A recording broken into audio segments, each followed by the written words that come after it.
লুসিস কিচেনে আপনাদেরকে স্বাগত। আজ করতে চলেছি পটলের একটি দারুণ রেসিপি ঘরোয়া কিছু উপকরণ দিয়ে। রান্নায় লাগছে কেটে রাখা পটল, কেটে রাখা আলু, কুচনো পেঁয়াজ, অল্প রসুন, অল্প আদা আর কুচনো টমেটো। আশা করছি ভিডিওটা আপনাদের ভালো লাগবে, সেই অবধি সাথে থাকবেন। রান্না শুরু করার জন্য প্রথমে আমরা কড়াই গরম করে নেব। কড়াইয়ে তেল দিয়ে পটলগুলো ভেজে নেব।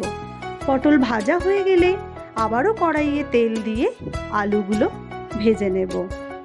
আলু পটল দুটোই আমাদের ভাজা হয়ে যাওয়ার পর আমরা কড়াইয়ে তেল দিয়ে মশলা কষার জন্য 5 ফোড়ন দেব, কুচনো পেঁয়াজ দেব, তারপরে আদা রসুন বাটা দেব। পেঁয়াজের সাথে আদা রসুন ভালো করে ভেজে নিতে হবে, যাতে আদা রসুনের কাঁচা গন্ধ না থাকে। আদা রসুন পেঁয়াজ ভালো করে কষানো হলে হলুদ গুঁড়ো, লঙ্কা গুঁড়ো, জিরে গুঁড়ো, কুচনো টমেটো দিয়ে আবারও মশলা আমরা ভালো করে কষিয়ে নেব। মশলা কষানো হয়ে যাওয়ার পর ভেজে রাখা আলু পটলগুলো মশলার সাথে আবারও 5 মিনিট কষিয়ে নেব।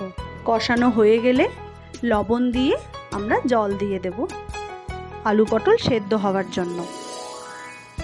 10 মিনিট পর ঢাকনা খুলে দেখব আলু পটল সেদ্ধ হয়েছে কিনা। যদি সেদ্ধ হয়ে যায় আমাদের রান্না রেডি।